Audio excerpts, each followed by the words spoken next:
ஆதித்யா தொழில்நுட்ப கல்லூரியில் RA26 தேசிய அளவிலான கருத்தரங்கு 600க்கும் மேற்பட்ட மாணவர்கள் பங்கேற்பு. கோயமுத்தூர் ஆதித்யா தொழில்நுட்ப கல்லூரியின் வளாகத்தில் RA26 என்ற தேசிய அளவிலான தொழில்நுட்ப கருத்தரங்கு நடைபெற்றது. கல்லூரியின் நிறுவன கண்டுபிடிப்பு கவுன்சில் சார்பில் ஏற்பாடு செய்யப்பட்டிருந்த இந்நிகழ்ச்சி மாணவர்களின் புதுமை சிந்தனை மற்றும் ஆராய்ச்சி திறனை மேம்படுத்தும் நோக்கத்தில் தொடங்கியது. இந்நிகழ்வில் சிறப்பு விருந்தினராக டெலோய்ட் நிறுவனத்தின் அசோசியேட் டைரக்டர் கோகுல்குமார் நாராயணன் அவர்கள் கலந்து கொண்டு உரையாற்றினார்.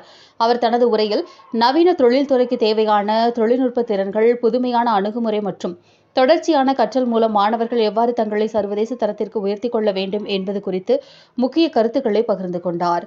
ஆதித்யா கல்வி நிறுவனங்களின் தலைவர் ER.C. சுகுமாரன், மேலாண்மை அறங்காவலர்கள் S. பிரவீன்குமார், டாக்டர் ஸ்ரீநிதி பிரவீன்குமார், இயக்குநர் டாக்டர் ஜோசப் V. தானிக்கல், முதல்வர் டாக்டர் D. சோமசுந்தரேஸ்வரி மற்றும் dean academy doctor I. Rajendran ஆகியோர் முன்னிலையில் விழா சிறப்பாக நடைபெற்றது.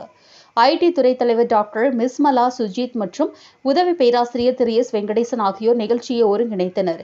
இக்கருத்தரங்கில் பல்வேறு பொறியியல் கல்லூரிகளிலிருந்து சுமார் 600க்கும் மேற்பட்ட மாணவர்கள் ஆர்வத்துடன் பங்கேற்று தங்களது தொழில்நுட்ப கட்டுரைகளை சமர்ப்பித்து பல்வேறு போட்டிகளில் பங்கேற்றனர்.